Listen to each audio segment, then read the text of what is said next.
What's happening, everyone? Nicky Hawkins here, West Ham Fan TV, back once again with another video. Now, it's the Transfer Daily Show, day 2, and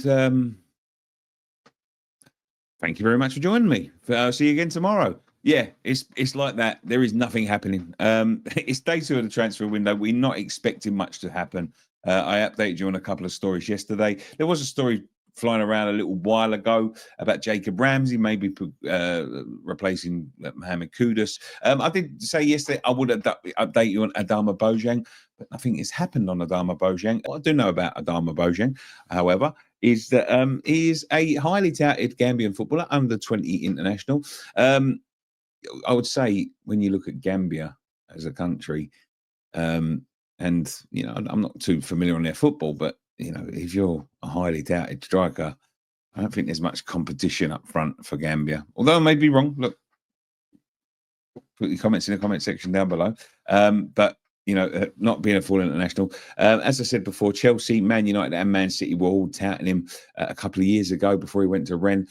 They have now been relegated into League Two, and apparently he's available for around 10 or 11 million pounds. That is it. That is all I know so far. Transfer Daily's going brilliantly, but obviously, we need some signings in, obviously, and the striker. It seems to be the first port of call because we're linked after striker after striker after striker. But I will say this, and this is a good bit of news, because it does come with a little bit of transfer news after this. It was fantastic last night. And I know we've talked about Mikail Antonio, and I know I've talked about my feelings on Mikail Antonio and his contract situation.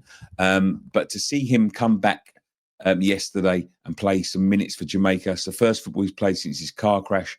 Obviously, very lucky to be alive, Mikail Antonio, and he's blessed to be standing amongst us here today. But to see him get some minutes for Jamaica, playing football again, you know, no matter what level he's at, no matter what it is, but to play international football again, let alone football whatsoever. You know, there were so many rumours flying around at the time of his car crash about maybe the loss of limbs and maybe the loss of life. So to see him come on and get some minutes for Jamaica and actually start playing football again, seemingly in full health.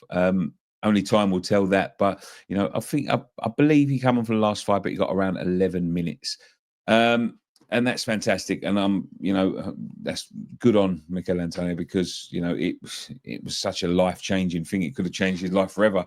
But to see him go back to doing the thing he loves, or fell out of love at some points, is fantastic. But in terms of his contract, there is news.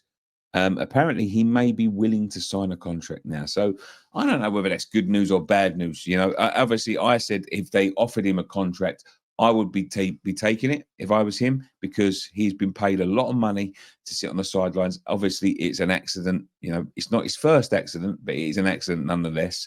And they've paid him a lot of money to sit there and get fit.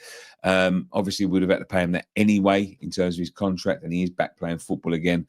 But in terms of, you know, does he owe West Ham fans one? Does he owe West Ham, the football club, one? I believe he does. I believe he does. But apparently there is some progress being made in terms of his contract. We'll see as the transfer window progresses. But yeah, I don't know. I don't know.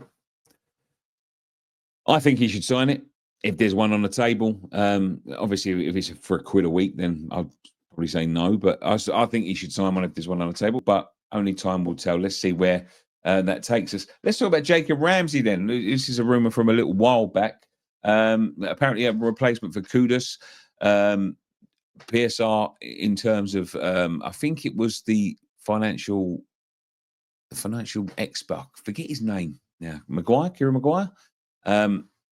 Sorry, Kieran, if I've forgotten your name, but yeah, I'm sure it's Kieran Maguire. But saying in terms of PSR, the most ambitious of all the, you know, the lower 6 clubs, although they have played in the Champions League in the past couple of years, are Aston Villa, and not failing to get back into the Champions League this year has going to cost them a lot of money. And you know, PSR may be riding up their arses, so they're looking for some sort of way to offload some talent.